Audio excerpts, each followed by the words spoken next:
Assalamualaikum warahmatullahi wabarakatuh. Kami dari kelompok 7 akan mempresentasikan materi tentang manajemen sumber daya manusia pendidikan yang beranggotakan yang pertama, saya sendiri, Nur Laili Mufidah. Yang kedua, Nuryani. Yang ketiga, Salsa Regita Cahyani. Dan yang keempat, Septia Ayu Sri Wulandari. Kita memiliki 9 pokok pembahasan. Yang pertama, konsep dasar manajemen SDM. Yang kedua, penerimaan SDM. Yang ketiga, orientasi SDM. Yang keempat, inventarisasi SDM. Yang kelima, pemberian kesejahteraan. Yang keenam, tujuan pemberian kesejahteraan. Yang ketujuh, kenaikan pangkat atau promosi. Yang delapan, mutasi. Dan yang kesembilan, PHK atau pensiun. Yang pertama, konsep dasar manajemen SDM. Pengertian.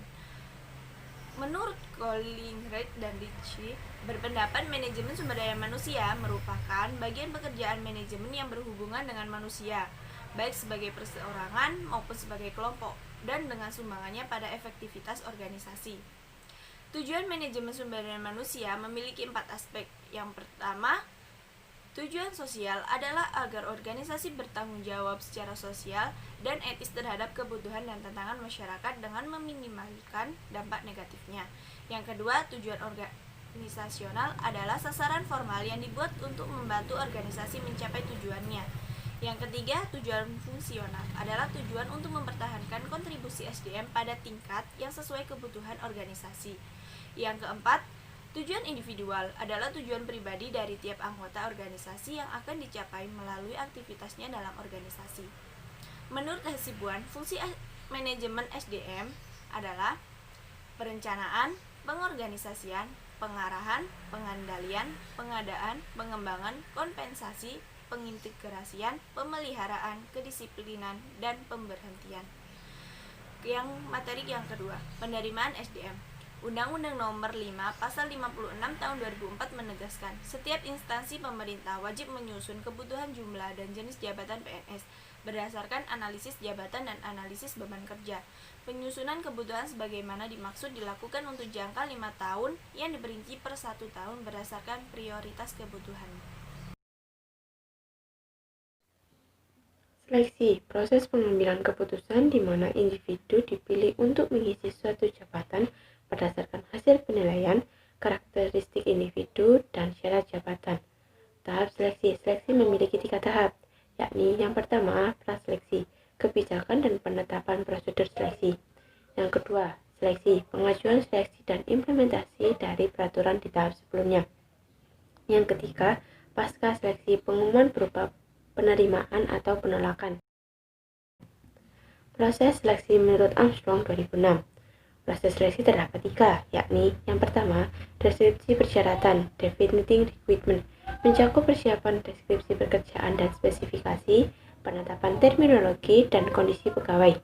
Yang kedua, menarik kandidat, attracting candidate, mencakup meninjau ulang dan mengevaluasi sumber daya pelamar, kemampuan inter dan ekster organisasi, publikasi seleksi, dan menggunakan biro jasa konsultan. Yang ketiga, seleksi, selecting candidate, adalah proses pengambilan keputusan individu untuk mengisi suatu jabatan yang berdasarkan penilaian karakteristik individu yang bersangkutan sesuai dengan syarat yang ada. Tes yang digunakan pada saat seleksi pekerjaan terdapat 4, yakni yang pertama, tes integrasi, yang kedua, tes bakat, yang ketiga, tes kepribadian, dan yang keempat, tes preferensi kerja. Yang kedua, orientasi SDM, pengertian menurut Ingham 1970, mengartikan bahwa yang dimaksud orientasi ialah tingkah laku dan sikap karyawan yang bisa menimbulkan harmoni di dalam pekerjaan dan membuat kinerja karyawan meningkat secara individu dalam suatu perusahaan. Proses orientasi sering disebut induksi, yaitu memperkenalkan para pegawai dengan peran atau kedudukan mereka dengan organisasi dan dengan pegawai lainnya. Sasaran utama orientasi menurut Pandia 2006 terdapat 6 sasaran, yakni yang pertama, membuat karyawan baru merasa diterima dan nyaman. Yang kedua, menciptakan preferensi positif terhadap organisasi. Yang ketiga, mengkomunikasikan prosedur dasar organisasi. Yang keempat, membentuk dasar untuk pelatihan. Yang kelima, mengkonfirmasikan keputusan karyawan baru untuk bergabung dengan organisasi. Yang keenam, memulai proses pengintegrasian karyawan baru ke dalam angkatan kerja organisasi. Tujuan orientasi. Orientasi memiliki dua tujuan, yakni yang pertama, untuk mempercepat masa adaptasi sehingga tenaga kependidikan baru dapat bekerja lebih cepat dan lebih baik. Yang kedua, untuk memberikan informasi mengenai situasi yang tepat bagi tenaga kependidikan baru. Yang ketiga, inventarisasi SDM. Pengertian menurut Hartanto 2016 menyatakan bahwa perencanaan manajemen tenaga pendidikan dan kependidikan adalah pengembangan strategi penyusunan tenaga pendidikan dan kependidikan sumber daya manusia yang komprehensif guna memenuhi kebutuhan organisasi di masa depan. Perencanaan SDM merupakan awal dari pelaksanaan fungsi manajemen SDM. Selanjutnya adalah metode dalam inventarisasi SDM. Ada dua, yaitu yang pertama metode tradisional, yaitu perencanaan tenaga kerja yang memperhatikan jumlah, jenis, dan tingkat keterampilan dalam organisasi. Yang kedua, metode perencanaan terintegrasi, yaitu melihat segala aspek dalam pembuatan dan pencapaian visi organisasi ataupun SDM. Yang keempat adalah pemberian kesejahteraan, pengertian. Sikulu menyatakan bahwa kesejahteraan karyawan adalah balas jasa yang diterima oleh pekerja dalam bentuk selain upah atau gaji langsung. Sedangkan menurut Wursanto, tahun 1985 menyatakan bahwa kesejahteraan sosial atau jaminan sosial bentuk pemberian penghasil baik dalam bentuk materi maupun dalam bentuk non-materi yang diberikan oleh perusahaan kepada karyawan untuk selama masa pengabdiannya ataupun setelah berhenti karena pensiun. Lanjut, usia dalam usaha memenuhi kebutuhan materi maupun non-materi kepada karyawan dengan tujuan memberikan semangat atau dorongan kerja kepada karyawan. Menurut Mukijat tahun 2000, ada 6 tujuan pemberian kesejahteraan bagi perusahaan. Yang pertama, mengurangi perpindahan dan kemangkiran. Yang kedua, meningkatkan semangat kerja pegawai. Yang ketiga, menambah kesetiaan pegawai terhadap organisasi. Yang keempat, memperbaiki hubungan masyarakat. Yang kelima, mempermudah usaha penarikan dan mempertahankan pegawai. Dan yang terakhir, memperbaiki kondisi kerja. Tujuan pemberian kesejahteraan bagi pegawai. Yang pertama, memberikan kenikmatan dan fasilitas yang memadai. Yang kedua, menambah kepuasan kerja. Yang ketiga, membantu kemajuan perseorangan. Yang keempat, mengurangi perasaan tidak aman. Yang kelima, memberikan kesempatan tambahan untuk memperoleh status. Dan yang terakhir, memberikan bantuan dalam memecahkan masalah. Menurut Peraturan Presiden Republik Indonesia Nomor 12 Tahun 2006 tentang tunjangan gaji pokok yang berstatus PNS, ada dua, yaitu tunjangan jabatan struktural dan tunjangan jabatan fungsional. Yang kelima adalah kenaikan pangkat atau promosi. Pengertian. Menurut Samsudin tahun 2006, kenaikan pangkat merupakan perpindahan dari suatu jabatan ke jabatan lain yang memiliki status dan tanggung jawab yang lebih tinggi. Sedangkan secara umum kenaikan pangkat adalah penghargaan yang diberikan atas prestasi kerja dan pengabdian PNS terhadap negara, serta sebagai dorongan kepada PNS untuk lebih meningkatkan prestasi kerja dan pengabdiannya.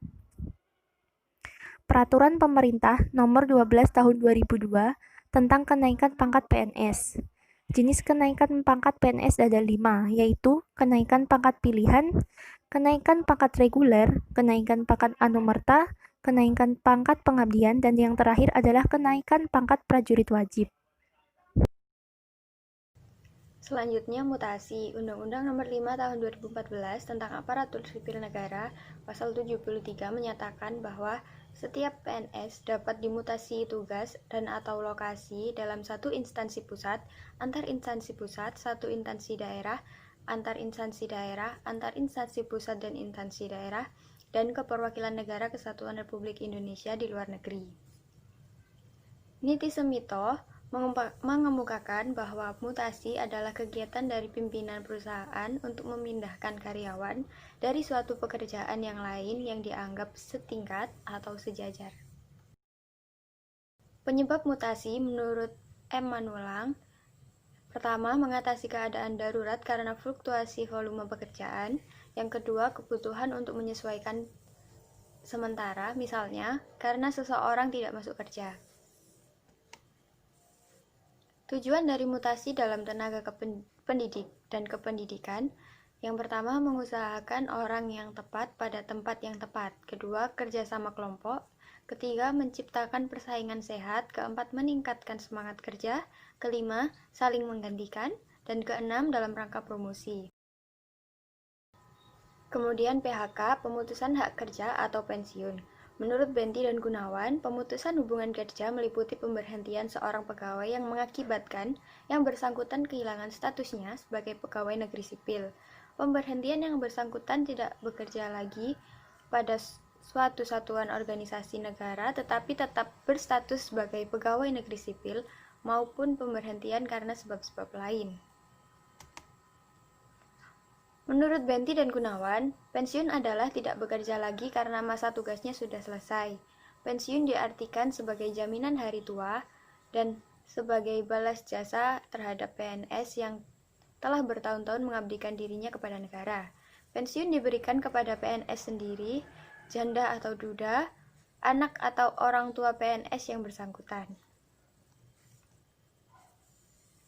Jenis-jenis pensiun yaitu pemberhentian atas permintaan atau pensiun dini, pemberhentian karena mencapai batas usia pensiun atau BUP, kemudian pemberhentian karena meninggal dunia atau hilang, pensiun janda, duda atau anak, kemudian pemberhentian karena adanya penyederhanaan organisasi, kemudian pemberhentian karena tidak cakap jasmani atau rohani, pemberhentian karena meninggalkan tugas, pemberhentian karena melakukan pelanggaran atau tindak pidana atau penyelewengan. Sekian presentasi dari kelompok kami. Bila ada salahnya kami mohon maaf. Wassalamualaikum warahmatullahi wabarakatuh.